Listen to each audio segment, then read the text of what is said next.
السلام عليكم. النهارده بقى اترددت كتير أوي إن أنا أنزّل لكم الفيديو ده، بس بصراحة من كتر ما المقلب مضايقني أوي، مضايقني والّا مفرّحني؟ مش عارفة، شوفوا أنتم لحد الآخر واحكموا. بس يا ريت بقى الناس أصحاب القلوب الضعيفة والناس كمان اللي عاملة دايت بجد ما تتفرّجش على الفيديو ده خالص، علشان أنا مجرد إن أنا باشوفه مرّة و2 و3 باحس إن أنا باتخن. خرجت أنا والولاد في العيد وقُلنا يالّا بقى بما إن إحنا بنقضّي وقت ظريف وكمان بنعيّد، فتعالوا ناكل حاجة حلوة. قُلت لهم: "بس أهم حاجة المكان اللي أنتم تختاروه لي لازم يكون السعرات الحرارية بتاعة الأكلة بتاعته قليلة، لو حاجة مسكّرة يعني ما يكونش فيها شوكولات كتير." عشان أنا طبعًا باضعف معاه جدًا.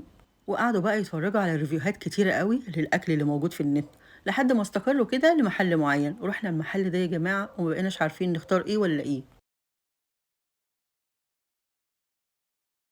لأ، وأول حاجة طلبوها كانت الmolten cake. يا سلام! حاجة كده يعني من جوّه شوكولاتة ومن فوق شوكولاتة، وهي علشان سخنة وأول ما بتفتحوها الشوكولاتة بتبقى سايحة، بتنهار وتنهار أعصابي معاها.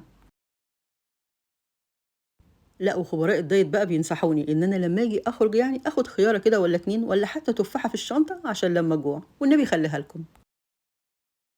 لأ، ومن فوق كمان حاطين قطعة شوكولاتة، علشان بقى اللي مش عايز ينهار قدّام أي حاجة زي كده وعامل دايت وماسك نَفْسه، لأ ما يمسكش نَفْسه بقى ويدّيها. طَب إيه رأيكم إن أنا هاعمل الفيديو ده ولازم بقى أعمل الأكلة دي وأتخّن كل اللي حواليّا، استنوني بقى في الفيديو الجامد ده، والنهار أبيض على الطاجن اللي ورا ده كمان حدوتة لوحده. وده طاجن بقى Ferrero Rocher. يا سلام! الشوكولاتة اللي إحنا كلنا بنتجنن عليها عملوها في طاجن، وجايبين معاها كمان 2 آيس كريم.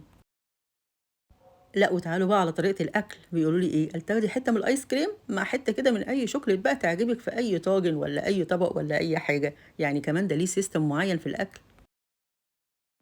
وهنا بقى حاولت أقلدهم وآخد كده قطعة من الآيس كريم مع قطعة كده من الكيك أو الشوكولاتة، بس ما عرفتش الصراحة. أنا باكل الآيس كريم لوحده والشوكولاتة لوحده، بس هنا ابني بقى بيعمل كده زي ما هم قالوا وبيقول لي إن هو حلو. بجد حلو؟ يعني مش عارفة بصراحة، هي كانت فُسحة جميلة وظريفة ولذيذة وأدينا جرّبنا حاجة جديدة كمان. وعلى فكرة الحاجات دي ما بتبقاش لفرد واحد، يعني مثلًا الMilton cake دوّة ممكن يكفّي 2 ويمكن 3 كمان، أمّا الطاجن القمر اللي ورا ده بقى ممكن برضه يكفّي 2 ما فيش مشكلة. أمّا بقى بالنسبة للأسعار فحدِّث ولا حرج، يعني بيتهيأ لي إن الأسعار over شوية، مش عارفة، بس لو الخامات جيدة بصراحة هم يستاهلوا، يستاهلوا إن هم يكونوا بالسعر ده، حاجة كده حلوة أوي. بس عايزة أقول لكم يا جماعة فعلًا كان أحلى مقلب في الدنيا، من كتر حلاوته أنا مش قادرة يعني لأ هاعمله في البيت، هاعمله بقى واللي يتخن يتخن، وعلى الله حد بقى يكلمني ويقول لي أنتِ بتعملي أكلات ضد الدايت، أنا باعمل الأكلات اللي ضد الدايت. بس استنوني في الفيديوهات الجاية، وألف ألف هنا وشفا على قلوبكم، والسلام عليكم.